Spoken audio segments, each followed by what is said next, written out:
यह वीडियो शैक्षिक उद्देश्य के लिए है। इस वीडियो में आप जो कुछ भी सुनेंगे वह इंटरनेट या किसी किताब या किसी डॉक्यूमेंट्री से लिया गया है जो जनता के लिए उपलब्ध है।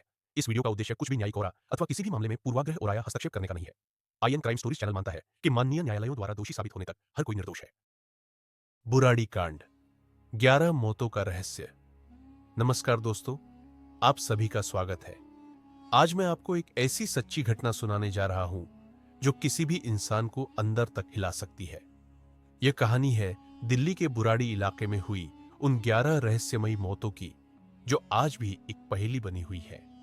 यह सिर्फ आत्महत्या की एक खबर नहीं थी, बल्कि इसके पीछे कुछ ऐसा था जो समझ से बाहर था। 1 जुलाई 2018 की सुबह बुराड़ी के संत नगर इलाके में एक अजीब सन्नाटा पसरा हुआ था। भाटिया परिवार की किराने की दुकान, जो हर रोज सुबह 5 बजे खुल जाती थी, उस दिन बंद थी। पड़ोसियों को यह अजीब लगा, क्योंकि यह दुकान कभी देर से नहीं खुलती थी। जब काफी देर तक कोई हलचल नहीं हुई, तो कुछ लोगों ने घर का दरवाजा खटखटाया, लेकिन कोई जवाब नहीं मिला। फिर किसी ने खिड़की से झांक कर देखा, और जो दिखा उसने उनकी रूह कांप दी। 11 लाशें। घर के अंदर 10 लोग छत से लटके हुए थे। उनके हाथ बंधे थे, आंखों पर पट्टियां थी और कानों में रुई ठूसी हुई थी। घर की सबसे बुजुर्ग महिला नारायणी देवी जमीन पर मृत पड़ी थी। सबसे हैरानी की बात यह थी कि घर में किसी भी तरह की जबरदस्ती या संघर्ष के कोई निशान नहीं थे। पुलिस को पहले लगा कि यह सामूहिक आत्महत्या का मामला है, लेकिन जैसे जैसे जांच आगे बढ़ी, यह मामला और भी रहस्यमयी होता गया। भाटिया परिवार सालों से बुराड़ी में रह रहा था। 77 साल की नारायणी देवी परिवार की मुखिया थी। उनके 2 बेटे थे, भुवनेश और ललित। भुवनेश की पत्नी सविता और उनके 3 बच्चे नीतू, मोनू और ध्रुव। ललित की पत्नी टीना और उनका बेटा शिवम। इसके अलावा नारायणी देवी की बेटी प्रतिभा भी परिवार के साथ रहती थी। यह एक खुशहाल परिवार था। उनका बिजनेस अच्छा चल रहा था। बच्चे अच्छे स्कूलों में पढ़ रहे थे। फिर ऐसा क्या हुआ जिसने पूरे परिवार को एक ही रात में खत्म कर दिया? जब पुलिस ने घर की तलाशी ली, तो उन्हें वहां 11 रजिस्टर मिले। इन रजिस्टरों में जो लिखा था वह किसी भी इंसान को हैरान कर सकता था। इनमें लिखा था कि अगर हम आंखों पर पट्टी बांधकर और हाथ बांधकर छत से लटकेंगे तो हमें मोक्ष की प्राप्ति होगी, परमात्मा हमें बचाने आएंगे। इसका मतलब था कि यह कोई अचानक लिया गया फैसला नहीं था, बल्कि यह पूरी घटना कई महीनों से प्लान की जा रही थी। अब सवाल यह था कि क्या किसी ने परिवार को यह करने के लिए मजबूर किया, या फिर यह उनका खुद का विश्वास था? जांच में एक नाम बार बार सामने आ रहा था, ललित। ललित एक शांत स्वभाव का आदमी था, लेकिन कुछ साल पहले उसके साथ एक ऐसी घटना हुई थी जिसने उसकी सोच बदल दी। करीब 10 साल पहले ललित के पिता की मृत्यु हो गई थी।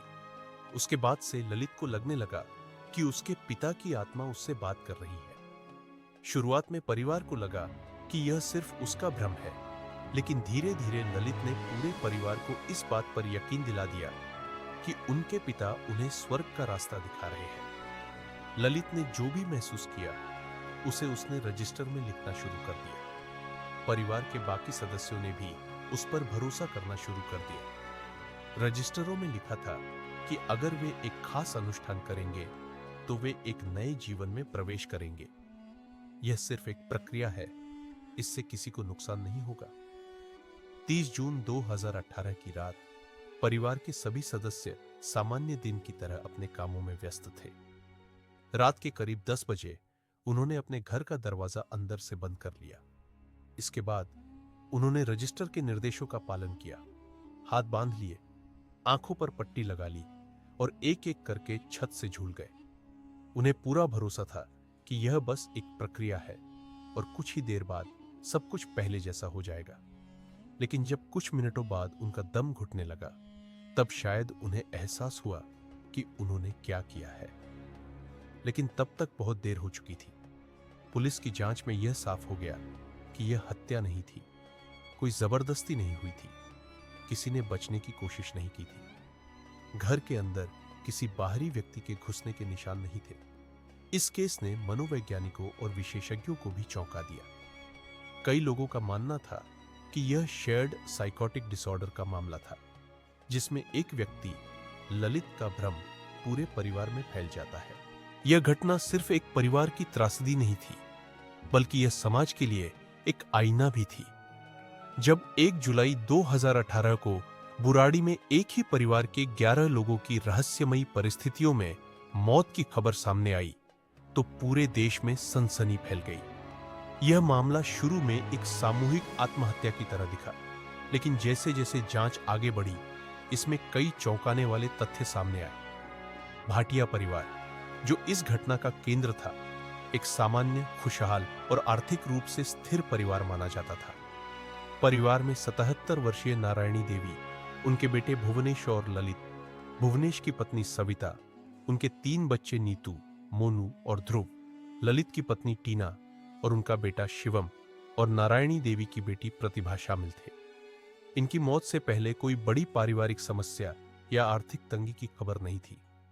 पड़ोसी भी उन्हें एक अच्छे परिवार के रूप में जानते थे, जिनका किराने का व्यापार अच्छा चल रहा था। फिर भी एक रात में पूरा परिवार खत्म हो गया। जब पुलिस ने घर की तलाशी ली, तो उन्हें कुछ ऐसा मिला जिसने इस मामले को और जटिल बना दिया। घर में 11 रजिस्टर थे, जिनमें कई महीनों से लिखी गई बातें दर्ज थी। इन रजिस्टरों में जो लिखा था, उसने जांचकर्ताओं को चौंका दिया। उनमें धार्मिक अनुष्ठानों, मोक्ष प्राप्ति और आत्मा की शुद्धि से जुड़े निर्देश दिए गए थे। इन निर्देशों का पालन करना ही परिवार के सदस्यों की मृत्यु का कारण बना। इनमें बताया गया था कि कैसे आंखों पर पट्टी बांधकर और हाथ पैर बांधकर एक अनुष्ठान करने से वे मोक्ष प्राप्त कर सकते हैं और भगवान उन्हें बचाने के लिए आएंगे। इस घटना की जड़ में ललित का नाम सबसे अधिक उभर कर आया। ललित, जो परिवार का छोटा बेटा था, अपने पिता की मृत्यु के बाद से अलग तरह का व्यवहार करने लगा था। उसे विश्वास था कि उसके पिता की आत्मा उससे संपर्क कर रही है और उसे निर्देश दे रही है कि परिवार को कैसे चलाना है। शुरुआत में परिवार के अन्य सदस्यों को यह थोड़ा अजीब लगा, लेकिन धीरे धीरे वे भी इसे मानने लगे। ललित ने उन सभी को यह विश्वास दिला दिया कि अगर वे बताए गए तरीके से इस अनुष्ठान को पूरा करेंगे, तो वे एक नए जीवन में प्रवेश करेंगे। यह मामला मानसिक स्वास्थ्य से जुड़े कई गंभीर सवाल खड़े करता है। जब कोई व्यक्ति किसी मानसिक विकार या भ्रम का शिकार हो जाता है, तो अक्सर उसके आसपास के लोग भी उसकी बातों को सच मानने लगते हैं। इसे मनोविज्ञान में शेयर्ड साइकोटिक डिसऑर्डर या फॉली ए ड्यू कहा जाता है, जिसमें एक व्यक्ति का भ्रम धीरे धीरे बाकी लोगों तक फैल जाता है। भाटिया परिवार में भी यही हुआ। ललित का विश्वास इतना मजबूत था कि उसने पूरे परिवार को अपने साथ जोड़ लिया। यह घटना हमें यह सिखाती है कि मानसिक स्वास्थ्य को गंभीरता से लेना कितना जरूरी है। यदि परिवार ने समय रहते ललित के बदलते व्यवहार को समझने और उसका इलाज करवाने की कोशिश की होती, तो शायद यह त्रासदी टल सकती थी। भारत में मानसिक स्वास्थ्य से जुड़े मुद्दों को अक्सर नजरअंदाज कर दिया जाता है। लोग इसे गंभीर समस्या नहीं मानते और न ही इसे लेकर खुलकर चर्चा करना पसंद करते हैं। समाज में इस तरह की घटनाओं को रोकने के लिए मानसिक स्वास्थ्य को लेकर जागरूकता फैलाने की जरूरत है। इस मामले में एक और महत्वपूर्ण पहलू अंधविश्वास और बिना तर्क के किसी बात को मानने की प्रवृत्ति है। यह देखा गया कि परिवार पूरी तरह से ललित की बातों पर विश्वास कर रहा था, बिना यह सोचे कि यह कितना खतरनाक हो सकता है।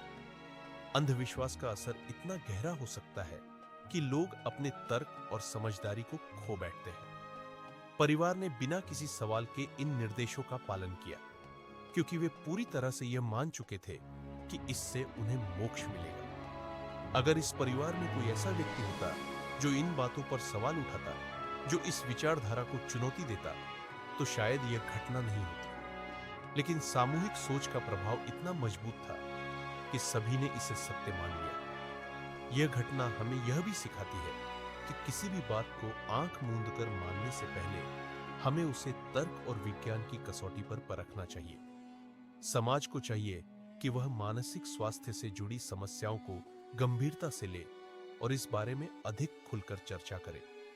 परिवार और दोस्तों को चाहिए कि वे अपने आसपास के लोगों के व्यवहार में किसी भी असामान्य बदलाव को नोटिस करें और समय पर सही मदद लेने की कोशिश करें। अगर किसी व्यक्ति को अजीब अनुभव हो रहे हैं, अगर वह किसी भ्रम में जी रहा है, तो उसे नजरअंदाज करने के बजाय उसकी सहायता करनी चाहिए।